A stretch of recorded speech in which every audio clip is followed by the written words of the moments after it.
ஜெய் ஸ்ரீ கிருஷ்ணா. ஆண்டாள் திருவடிகளே శరణం. విశేష పాసురంలోకి ప్రవేశించాం. ఈరోజు మంగళాన్ని భగవంతుడికి పాడటమే భక్తికి పరాకాష్ట. మనం మంగళంగా ఉండాలి, మనం బాగుండాలి, మనం సంతోషంగా ఉండాలి, మనం అనేక కోరికలను తీర్చుకుంటూ చక్కగా ఉండాలి. ఇవన్నీ కూడా లౌకికమైనటువంటి కోరికలు. భగవంతుడి పట్ల సుముఖత ఉంది. ఎందుకు? ఆయన ఇస్తున్నాడు కాబట్టి. మనమేమివ్వాలి, మనము ఇంకా ఇవ్వాలి, మనము ఇంకా ఇవ్వాలి అని అనిపించేదే అసలు సిసలైన భక్తి. అన్రి ఇవ్వులగం అళందాయ్ అడిపోతీ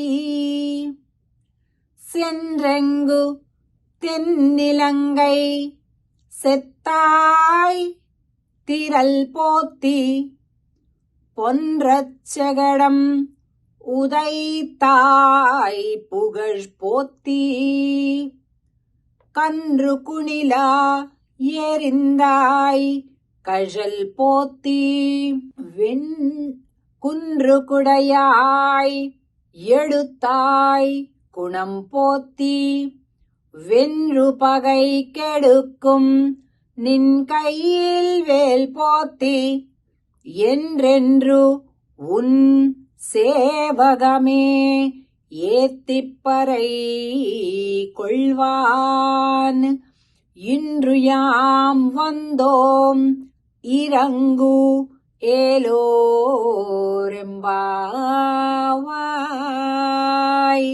స్వామి పాదాలను చూడగానే వాళ్ళకేం గుర్తొచ్చిందో తెలుసా? మనకైతే ఏం గుర్తొస్తుంది? ఒక్కసారి పట్టుకుంటే అంట ఇంక మోక్షం అంట, ఇంక మొత్తం ఇంక మళ్ళా సుఖమే సుఖం అంట, ఆనందమే ఆనందం అంట, జన్మరాహిత్యం అంట, టకటక వెళ్ళేసి పట్టేసుకుని ఆహా మాకు వచ్చేసింది మోక్షం. అది కాదు భక్తి. ఎదుటి వారి గురించి ఆలోచించేది ప్రేమ, మన గురించి ఆలోచించుకునేది స్వార్థం కదా. చూడండి గోపికలు, అన్రి ఆనాడు ఇవ్వులగం అంటే ఈ లోకములను అళందాయ్ కొలచినటువంటి ఆడిపోతి పాదము ఇదే కదా అంటున్నారు. సెండ్రెంగ్ తెన్నిలంగై సెత్తాయ్ తిరల్ పోతి. మామూలు మానవుణ్ణి అని అంటూనే శ్రీరామచంద్రుడుగా దక్షిణ దిశకు వెళ్ళి ఆ లంక మీదకి దండెత్తి ఆ రావణుడిని హతమార్చినటువంటి రాముడి మంగళానికి మంగళం.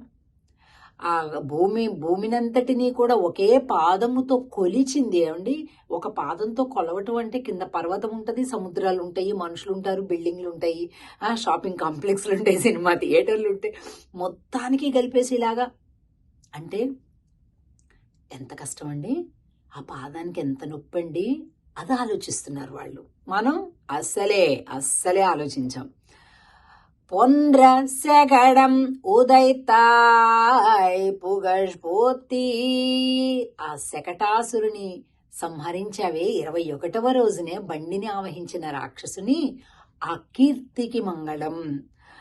స్వామి నీ గుణములకు మంగళం. నిన్ను కాపాడేటటువంటి ఆ వేల్ ఆయుధం మీ తండ్రి గారు ఎప్పుడు పట్టుకొని ఉంటారే ఆ ఆయుధానికి మంగళం. ఎండ్రెండ్రు ఉన్ సేవగమే ఎత్తిప్పరై కొల్వాన్ ఇంద్రియాం వందోం ఇరంగు. ఇంకా సేవించాలి అని అంటూ పర అనేటటువంటి వాయిద్యాన్ని వ్రతం చెయ్యడం కోసం నీ దగ్గర నుండి తీసుకెళ్లటానికై మేమంతా వేచి చూస్తున్నాము తండ్రి అని అంటున్నారు గోపికలంతా కూడా. ఈ పాశురం పోత్తి పాసురమని, మంగళాశాసన పాసురమని, ఎక్కడ ఎవరికి మంగళాన్ని పాడాలన్నా ఈ పాసురంతో పాడతాం. దీన్నే మంగళాశాసన పాసురము అని అంటారు. ఆండాల్ తిరువడిగలే శరణం. జై శ్రీకృష్ణ.